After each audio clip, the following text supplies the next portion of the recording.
마켓국 헤드라인 시간입니다. 어제 장마감 이후부터 개장 전까지 중요한 소식들 함께 정리해 보겠습니다.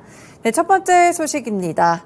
국제통화기금이 한국 미션단이 왔었는데요. 하반기 한국 경제 회복세가 강화될 것이라고 봤습니다. 정부의 긴축 재정 기조는 지속해서 유지해야 한다고 강조했는데요. 어제 IMF 한국 미션단과 추경호 경제부총리가 화상 면담을 진행했는데요. 헤럴드 핑거 IMF 미션단장은 한국 경제에 대해 반도체 경기 개선 등에 힘입어 올해 하반기부터 회복세가 강화될 것이라고 내다봤습니다.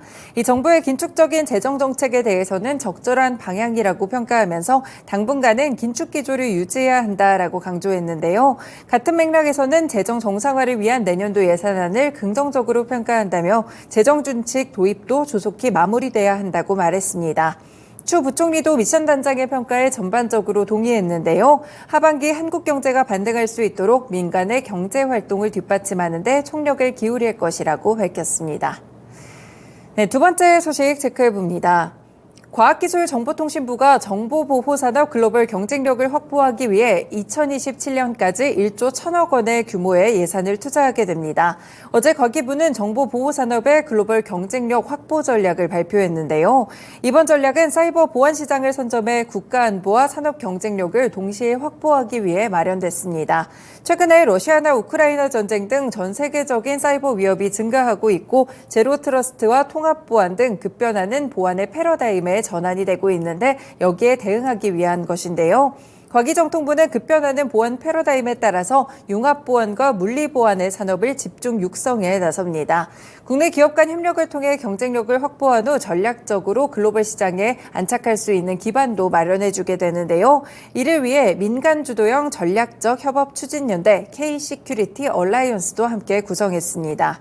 보안 관련한 유니콘 기업을 배출하는 것도 목표로 있는 가능성이 있는 기업에 지속적인 성장 환경을 조성하는 것도 함께 추진하는데요. 더불어서 미국과 독일, 핀란드 같이 정보보호 기술에 앞선 국가와 공동 연구를 통해 글로벌 경쟁이 필요한 사이버 보안의 확보도 추진하게 됩니다. 네, 이 소식이 일단 장중에 나오기도 했었는데 장마감 이후에 좀 정리된 뉴스들이 조금 더 나오게 되면서 시가대에서 보안 관련 종목들이 상당히 많이 올랐습니다. 네, 시큐리터 같은 종목들은 이 시간 외에서 상한가에 도달하는 모습이었고요. 모니터랩, 센즈랩, 드림 시큐리티 같은 정보 보안과 관련된 테마주들 정규장 흐름 확인해 보시면 좋을 것 같습니다. 네, 세 번째로는 단독 보도 소개해드립니다. SK 넥실리스가 최근에 일본의 인비전 AESC와 2조 원에 달하는 동박 공급 계약을 맺었다고 합니다. 공급 기간은 2025년부터 10년간인데요. 인비전 AESC는 일본의 닛산 자동차 등이 설립한 배터리 제조사입니다. 2018년 중국의 인비전 그룹이 인수했지만 닛산 등이 여전히 주주로 남아있는데요. SK 넥실리스가 공급하기로 한 동박은 인비전 AESC가 운영하는 글로벌 공장 에 들어갈 것으로 알려지고 있습니다. 업계에서는 인비전 AESC가 현재 필요한 물량의 절반 이상을 SK 넥실리스로부터 조달하는 것을 추정하고 있는데요. 이번 계약으로 SK 넥실리스는 글로벌 동박 시장에서 톱티어로 부상할 계기를 마련하게 됐습니다. 일단 올해 해외 배터리사로부터 대규모 동박에 대한 공급 계약을 따낸 것은 이번이 네 번째인데요. 앞서서도 노스볼트와 공급 계약을 맺었고요. 도요타 통상, 독일 바르타와도 대규모 계약을 체결한 바가 있습니다. 네, 이렇게 인비전 AESC와도 공급 계약을 체결하게 되면서 오늘장 흐름이 기대가 되는데요. SKC 관련 종목으로 함께 체크해 보실 수 있겠습니다. 네, 네 번째 소식입니다. 어제 오후에 울산 공장에서 현대차 노사가 19차 교섭을 진행했고 첫 제시안을 의논했는데요. 현대자동차가 올해 임금 및 단체 협약 교섭에서 기본급 10만 1,000원 인상을 골자로 한 첫 번째 제시안을 노조에 전달했습니다. 하지만 노조는 기대 이하의 제시안이라면서 추가 제시할 것을 요구했는데요. 노조 관계자에 따르면 이날 제시안에서 회사가 고민한 흔적은 보이지만 납득할 만한 수준에는 못 미친다며 파국을 원치 않는다면 조속히 추가적으로 제시해야 준비해야 할 것이라고 전했습니다. 노사는 오늘 20차 교섭을 열고 다시 한번 접점을 찾아갈 예정인데요. 이 소식을 보셔야 되는 부분들이 앞서 지난달 28일 합법적인 파업권을 노조가 확보를 했기 때문에 내일 중앙쟁의 대책위원회에서 회의를 열고 교섭을 계속해서 진행할지 혹은 파업에 들어갈지 결정을 해야 됩니다.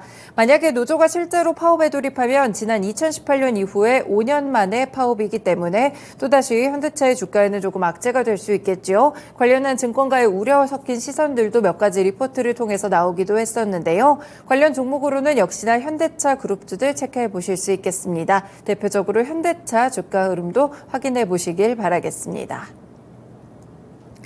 다음 소식입니다. 한국전력의 자회사인 한전 KDN이 어제 한국마사회와 YTN 주식 공동매각 협약서를 체결했다고 공시했습니다.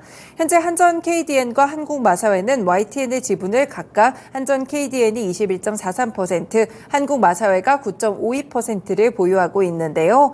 이 두 회사의 지분을 합치면 30.95%입니다. 지난해 11월 정부는 한전 KDN과 한국마사회가 각각 보유 중인 YTN 지분을 각각 전량 매각하는 자산 효율화 계획을 승인했는데요.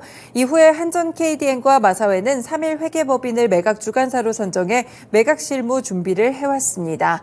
그간 업계에서는 한전 KDN과 한국마사회가 각각 보유하고 있는 지분을 따로따로 좀 매각할 것으로 예상을 했었는데 양사가 공동 매각을 추진하게 됐고요. 이는 매각에 대한 협상력을 높이기 위한 것이라고 시장에서는 보고 있습니다. 이들 공기업이 보유한 YTN 지분의 30.95%는 무려 26년 만에 시장에 나오게 됐습니다. 관련 종목들의 흐름 살펴보실 수 있겠고요. 한국전력도 있겠지만 일단은 매각이 되는 피매각 대상자인 YTN의 주가 함께 보시면 되겠습니다. 네, 마지막 소식입니다. 최근에는 비만 치료제와 관련돼서 위고비라든지 삭센다라든지 호재성 뉴스만 나오면 굉장히 들썩이는 모습인데요. 이번에는 일동제약과 관련된 소식입니다.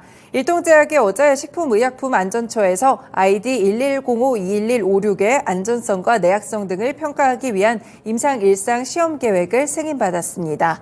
이 연구는 건강한 성인을 대상으로 이 약을 한 번 복용한 이후에 안전성과 내약성, 약동학적 특성을 평가하기 위한 연구고요. 서울대학병원 등에서 진행될 예정입니다. 이 약물은 최근에 비만과 당뇨병 치료 분야에서 전 세계적으로 각광받는 GLP-1 수용체 작용제 계열의 약물인데요. GLP-1 계열의 비만 주소제 위고비나 마운자로 등은 미국에서도 지금 없어서 못 파는 약이 됐습니다. 일동제약은 우선 2형 당뇨제 치료제로 개발할 계획이고요. 주사제보다 편한 먹는 경구제로 개발해서 경제성과 투약의 편의 측면에서 장점을 갖겠다는 전략입니다. 경구용 GLP-1은 세계 최초 경구용 GLP-1인 노보 노디스크의 리벨서스가 지난해 국내에서 당뇨약으로 허가되긴 했지만 아직까지 출시가 되거나 보험급여가 적용되지는 않았는데요. 현재 일라이릴리도 경구용 GLP-1을 개발하고 있습니다. 글로벌 제약사가 준비하고 있는 그런 약물인 만큼 같이 일동제약의 연구 결과도 주목해 보시면 좋을 것 같습니다. 네, 이 때문에 시간외에서 일동그룹주들 일제히 급등했습니다. 일동제약과 일동홀딩스 주가 정규장에서 흐름까지 이어지는지 확인해 보실 필요가 있겠습니다. 네, 오늘도 이렇게 6가지 소식들 개장 전에 먼저 전해드렸습니다. 마켓콕 헤드라인이었습니다.